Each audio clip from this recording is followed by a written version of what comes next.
J'ai l'impression que ma perception du monde est complètement chamboulée. C'est comme si on m'avait volé mes repères. Après seulement 10 jours en France, j'ai été comme reformatée, reprogrammée. Et en posant le pied dans mon propre pays, une seule pensée m'a traversé l'esprit: comment avons-nous pu prendre un tel retard? Cette confession, publiée par un touriste étranger au retour de son voyage en France, a déclenché une véritable tempête sur les réseaux sociaux. L'auteur expliquait que, bien qu'il n'ait passé qu'une petite dizaine de jours sur le sol français, un sentiment de dissonance puissant l'avait saisi dès son atterrissage à l'aéroport international de son pays natal. Quelque chose n'allait pas. Quelque chose manquait cruellement à l'appel. Il lui a fallu, dit-il, plusieurs jours pour mettre un nom sur cette étrange sensation, ce vide au creux de l'estomac. Ce qu'il ressentait, c'est un phénomène bien connu des expatriés, mais plus surprenant chez les voyageurs de courte durée, le choc culturel inversé. Son message a attiré des commentaires du monde entier, un flot de témoignages qui disaient tous la même chose: oui, j'ai vécu exactement la même expérience. Le plus étonnant fut la cascade de récits similaires venant de personnes n'ayant passé qu'une semaine, parfois moins, en France. À leur retour, ils se sentaient soudainement inadaptés à leur propre culture, comme des étrangers dans leur propre maison. Un touriste américain l'a formulé ainsi: ce qui est une évidence en France est une impossibilité aux États-Unis. J'ai eu l'impression d'être perdu dans un pays que je ne reconnaissais plus. Mais quel est donc ce charme si puissant que la France exerce sur les étrangers, au point de provoquer une telle transformation? Aujourd'hui, nous allons explorer, à travers les voix de ceux qui ont vécu ce choc du retour, les facettes d'une France que nous, Français, tenons souvent pour acquise, mais qui, aux yeux du monde, relève presque du miracle. Notre quotidien, notre fameux « art de vivre », est une source d'émerveillement qui change des vies. Sur le mur d'un réseau social, un Américain expatrié a partagé ces mots poignants: après 3 ans passés en France, je suis rentré aux États-Unis. Je suis allé faire des courses chez Walmart. L'attitude de la caissière était si exécrable, si dénuée de toute humanité, que j'en suis sorti profondément malheureux. Je suis censé être chez moi, dans mon pays, et pourtant, il m'a fallu des jours pour réaliser que j'étais en plein choc culturel. Ces quelques phrases illustrent avec une force incroyable la violence du décalage ressenti en rentrant chez soi après un séjour, même court, en France. Des touristes du monde entier, ayant partagé cette épreuve, ont afflué pour exprimer leur solidarité. Le choc culturel inversé, pour le définir simplement, c'est ce sentiment d'étrangeté et de difficulté d'adaptation que l'on éprouve non pas en arrivant dans une culture étrangère, mais en retournant dans sa propre culture d'origine. C'est le contraire du choc culturel classique. C'est un phénomène qui amène à porter un regard critique, parfois sévère, sur son propre pays. Pour ceux qui ont eu la chance de visiter la France, cette expérience semble être particulièrement intense, presque universelle. Ce choc frappe indistinctement le touriste d'une semaine et l'expatrié de longue date. Bien que leur situation diffère, le sentiment de rupture brutale au moment du retour est étonnamment similaire. Un Américain, après 7 ans de vie à Lyon, est retourné dans sa Californie natale. Il raconte: je pensais que ma Californie chérie me manquerait plus que la France. Mais une fois rentré, je me suis senti comme un étranger. C'est la culture française qui a commencé à me manquer, de manière presque douloureuse. Il poursuit: je m'y étais préparé, bien sûr, mais le retour a été bien plus difficile que je ne l'avais imaginé. Une anecdote particulièrement touchante est celle de ce père de famille racontant la réaction de son fils adolescent après un voyage en France. En regardant autour de lui, le jeune garçon a demandé avec une sincérité désarmante: « Papa, est-ce qu'on peut vraiment dire que notre pays est un pays développé ?» Cette question, simple et directe, révèle à quel point l'expérience française peut ébranler les certitudes et la vision du monde d'un jeune esprit. Une femme américaine, ayant voyagé seule en France, l'a résumé ainsi sur son blog. En rentrant de mes 2 semaines en France, j'ai subi un choc culturel inversé d'une violence que je n'aurais jamais pu anticiper. La France est propre, efficace, et ses habitants sont d'une politesse et d'une bienveillance qui réchauffent le cœur. C'est un pays où l'humanité et la gentillesse ne sont pas des exceptions, mais la norme. Et par-dessus tout, c'est un pays où l'on se sent en sécurité. Bien qu'elle ait publié un récit de voyage débordant d'enthousiasme pour la France, le spectacle qui s'est offert à elle à son retour fut radicalement différent.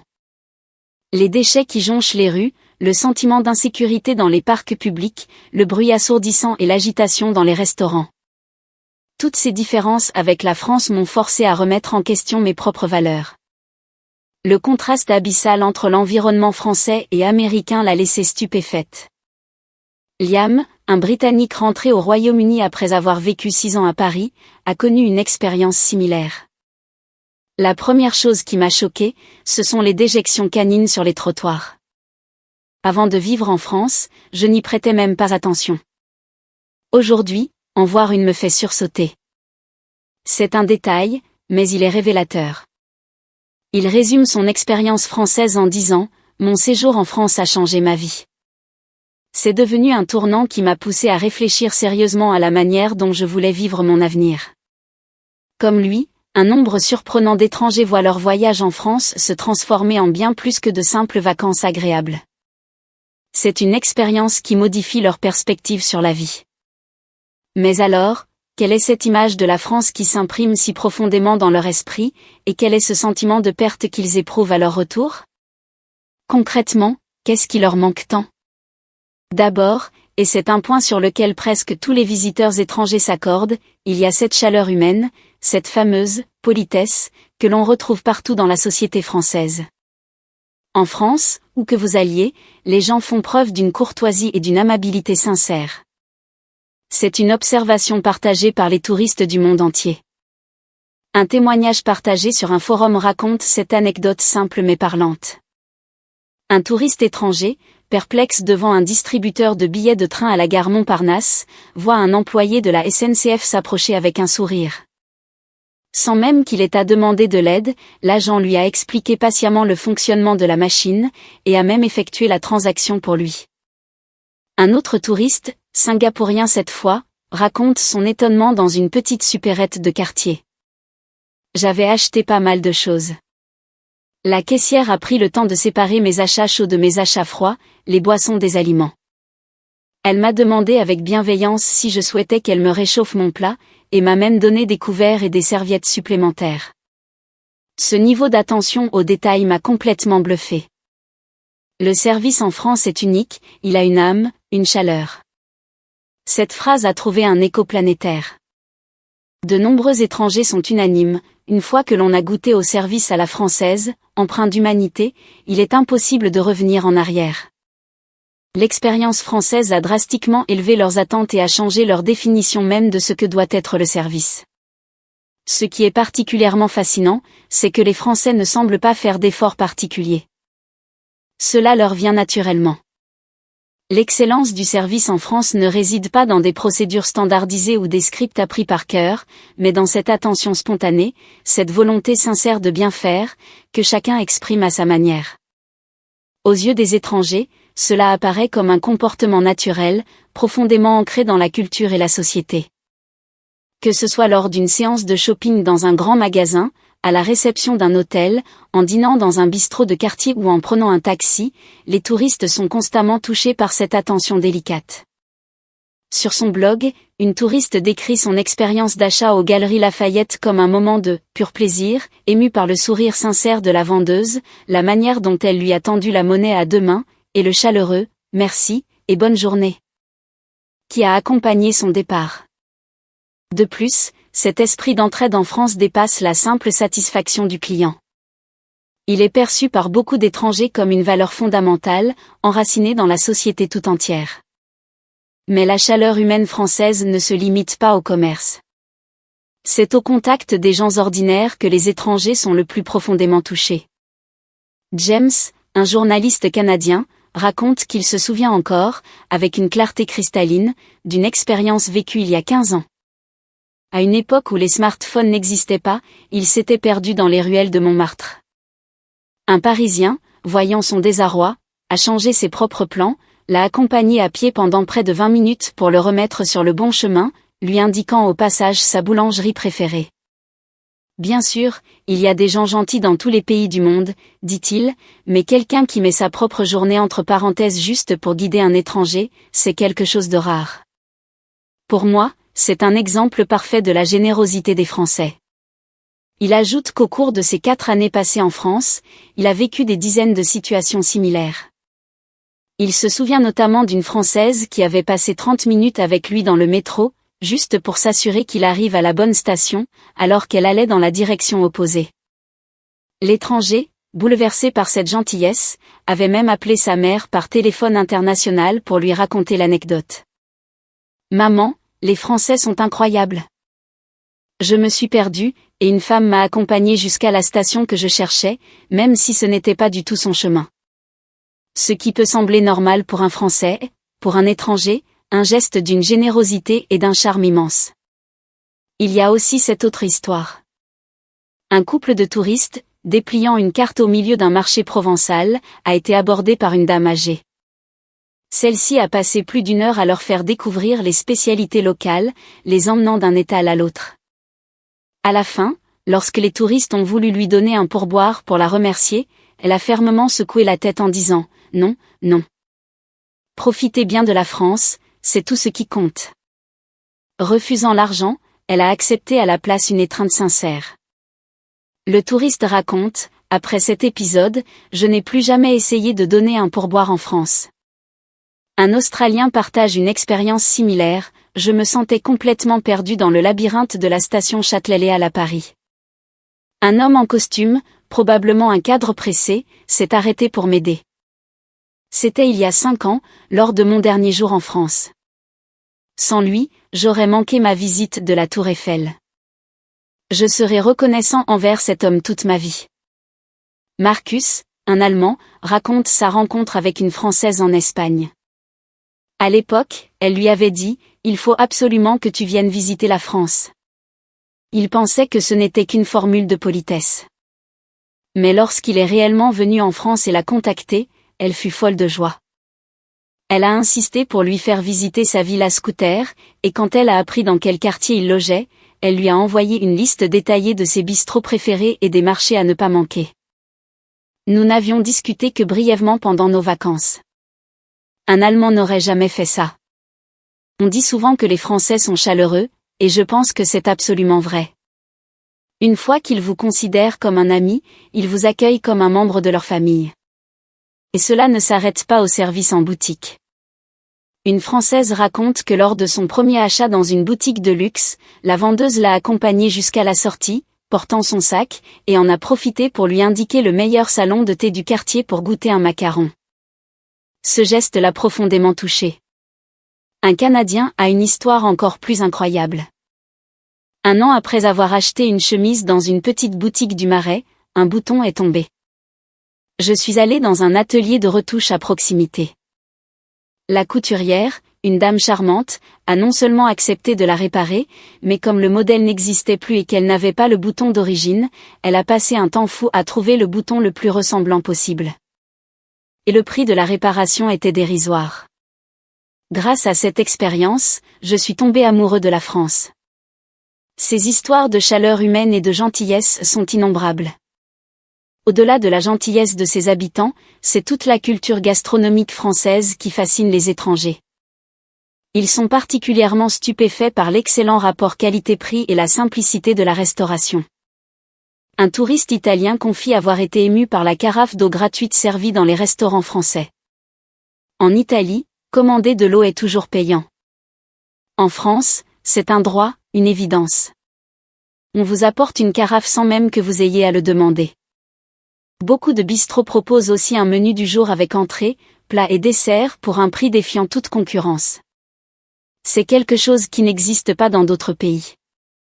Un visiteur coréen a été marqué par la culture de la boulangerie. Le simple fait de pouvoir entrer dans une boulangerie à n'importe quel coin de rue et d'acheter une baguette chaude et croustillante pour 1 euro, c'est un luxe incroyable. Le matin, l'odeur du pain chaud qui embaume les rues. C'est ça, pour moi, le véritable esprit de la France. Cette simplicité et cette accessibilité à des produits de haute qualité sont la marque du génie français. La qualité des produits de supermarché surprend également les étrangers. Le fromage acheté dans un Monoprix, le saucisson, le vin. Tout est d'une qualité supérieure à ce que l'on peut trouver dans les épiceries fines de mon pays, pour une fraction du prix. Je n'arrive pas à croire qu'on puisse acheter une bouteille de vin tout à fait honorable pour moins de 5 €. La culture des marchés et la fraîcheur des produits sont aussi des expériences très appréciées. Sur un marché français, vous pouvez voir le producteur qui a cultivé les légumes que vous achetez. Vous pouvez goûter le fromage avant de choisir. Il y a une connexion directe avec la nourriture, une transparence qui inspire confiance. L'odeur des poulets rôtis qui tournent sur leurs broches, le spectacle des étals colorés. C'est un festin pour les sens. Et les prix sont abordables pour une qualité exceptionnelle. De nombreux étrangers sont surpris par la simplicité avec laquelle on peut bien manger. Au début, j'étais inquiet de ne pas comprendre les menus en français, mais dans la plupart des bistrots, l'ardoise est claire, le patron prend le temps de vous expliquer les plats. On vous regarde cuisiner dans les cuisines ouvertes. Ce sentiment de transparence et de confiance m'a profondément touché. Ces émotions liées à la culture gastronomique française ne font qu'approfondir le sentiment de perte une fois de retour au pays. L'une des choses qui surprennent le plus les touristes en France est la sécurité. Pas seulement la sécurité physique, mais une forme de sécurité plus profonde, sociale. Une touriste britannique raconte avoir perdu son smartphone dans le tumulte du marché de Noël de Strasbourg. Le lendemain, je suis allée au commissariat, sans grand espoir. Mon téléphone était là, on l'avait rapporté. Au Royaume-Uni, je ne l'aurais jamais revu. J'ai été sincèrement touchée par l'honnêteté et le civisme des gens. Par ailleurs, voir des Français laisser leurs affaires sans surveillance dans un café choque les étrangers. En France, il est courant de voir quelqu'un laisser son ordinateur portable ou son sac sur une table pour aller commander au comptoir ou aux toilettes. Dans mon pays, si vous faites ça, tout disparaît en 30 secondes. Au début, je n'en croyais pas mes yeux, mais c'est une pratique normale en France. Le fait que les femmes puissent se promener seules la nuit sans crainte surprend également de nombreuses visiteuses. Marcher seule tard le soir ne me fait absolument pas peur ici. C'est quelque chose d'impensable dans ma ville d'origine. En France, aller chercher une baguette à la boulangerie du coin à la nuit tombée n'a rien d'extraordinaire. Mais la plus grande révélation pour beaucoup, notamment les Américains, est la sécurité offerte par le système de santé. Voir des enfants prendre le métro seuls pour aller à l'école m'a d'abord interpellée. Je pensais qu'ils étaient perdus. Puis j'ai compris que c'était normal, et j'ai réalisé le niveau de sécurité exceptionnel de ce pays. Mais le vrai choc, c'est la sécurité sociale. En France, si vous tombez malade, vous êtes soigné. Vous n'avez pas à vous demander si vous pouvez vous le permettre. C'est une tranquillité d'esprit qui n'a pas de prix. Cette sécurité globale fait de la France l'un des pays les plus agréables à vivre au monde. Cependant, lorsqu'ils rentrent chez eux, c'est une réalité bien différente qui les attend. Ce qui émerveille les visiteurs étrangers ne se limite pas à la gentillesse des gens ou à la qualité du service. La technologie et les infrastructures françaises laissent également une impression durable. Le fleuron de cette réussite, unanimement salué, est le TGV. Un touriste américain a décrit ainsi le fossé entre les infrastructures de son pays et celles de la France. Comparer le réseau TGV français au système ferroviaire américain, c'est comme comparer une technologie laser à une charrette à cheval. Cette métaphore percutante a fait le tour des réseaux sociaux, beaucoup louant sa justesse. Rod, un Américain vivant en France, décrit ainsi la magie du TGV. Est-ce qu'on roule vraiment à 300 km/h ? On ne sent absolument aucune vibration. L'eau dans mon verre ne bouge même pas. L'expérience de voyage est tout simplement parfaite. Les touristes européens, pourtant habitués à de bons réseaux ferroviaires, sont également impressionnés.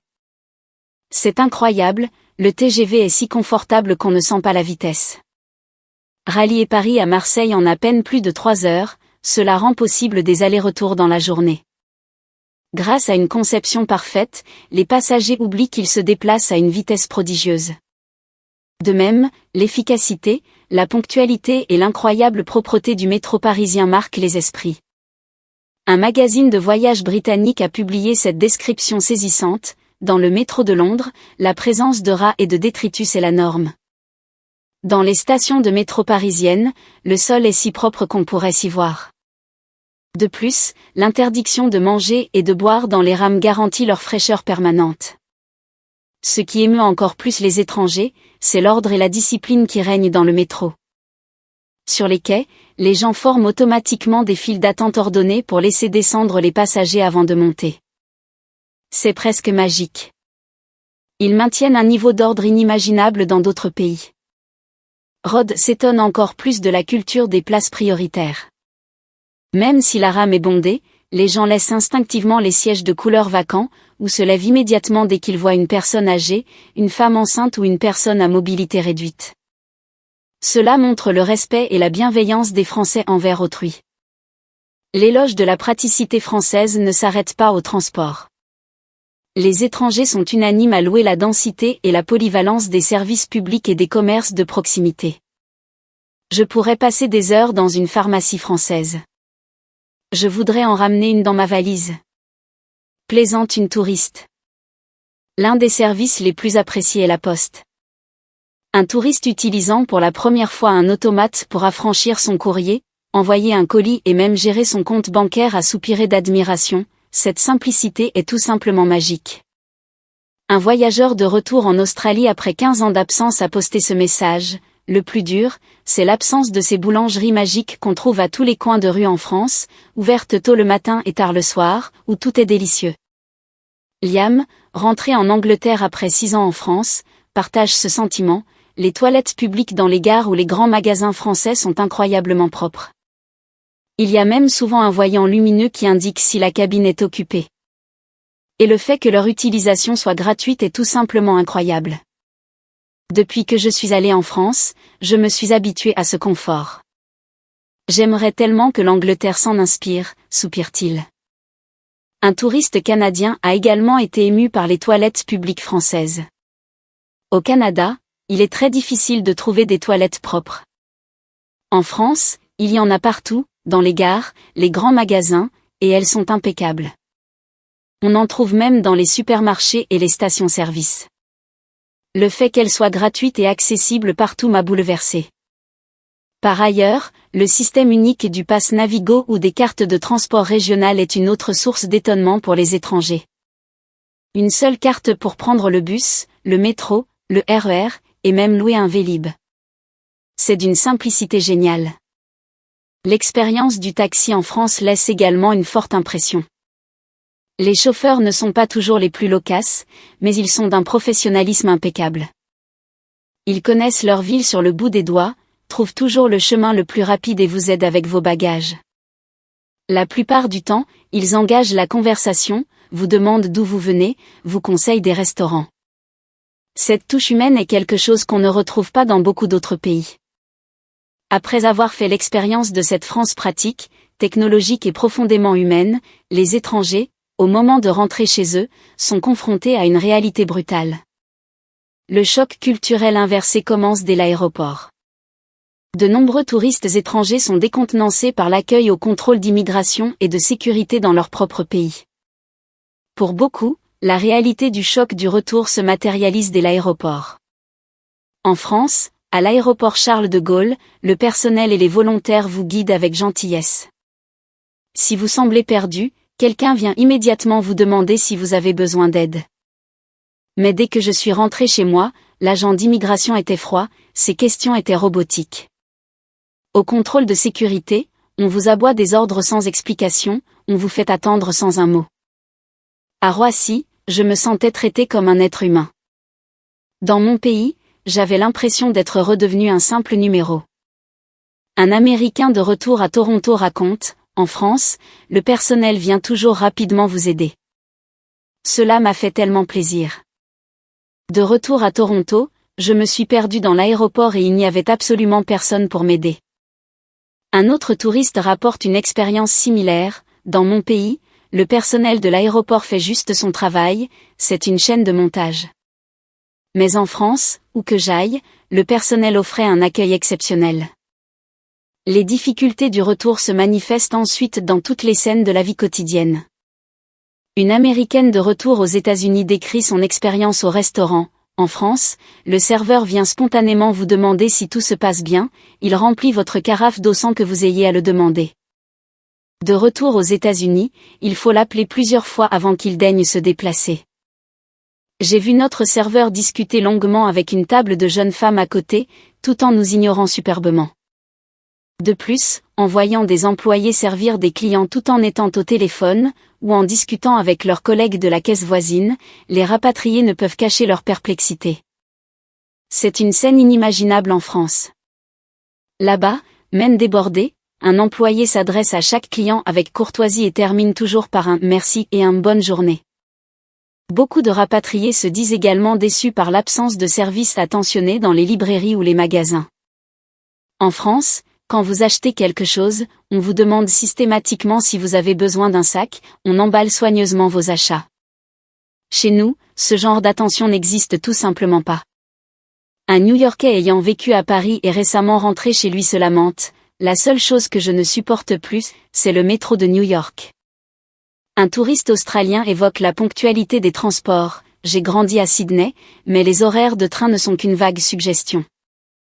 Je suis admiratif de la ponctualité du métro et du TGV en France. » Un touriste norvégien, de retour après 10 mois en France, révèle une situation encore plus grave. « De retour en Norvège, j'ai été frappé par la froideur et la distance entre les gens. C'était un choc énorme. C'était il y a 4 ans, mais je lutte encore avec ce sentiment aujourd'hui. » Mais pour beaucoup de rapatriés, la plus grande déception concerne les infrastructures publiques. Un touriste de retour aux États-Unis déclare « Quand je vivais en France, les toilettes des stations de métro étaient propres et il y avait toujours du papier. Aux États-Unis, le sol des toilettes est trempé, les portes sont vieilles et il y a des interstices. » À travers ces expériences, beaucoup réalisent à quel point la chaleur humaine, la commodité, la technologie et l'ordre qu'ils considéraient comme normaux en France sont en réalité exceptionnels. Comment la France peut-elle offrir un service d'une telle qualité sans la culture du pourboire? C'est la question fondamentale que beaucoup de rapatriés se posent. Le choc culturel inversé vécu par les étrangers qui visitent la France n'est pas qu'un simple souvenir de voyage. C'est la preuve que la France est une nation à part dans le monde.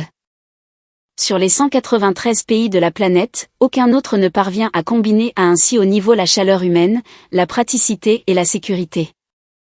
Les médias internationaux décrivent régulièrement la France comme le pays le plus accueillant, le plus pratique, le paradis de la gastronomie.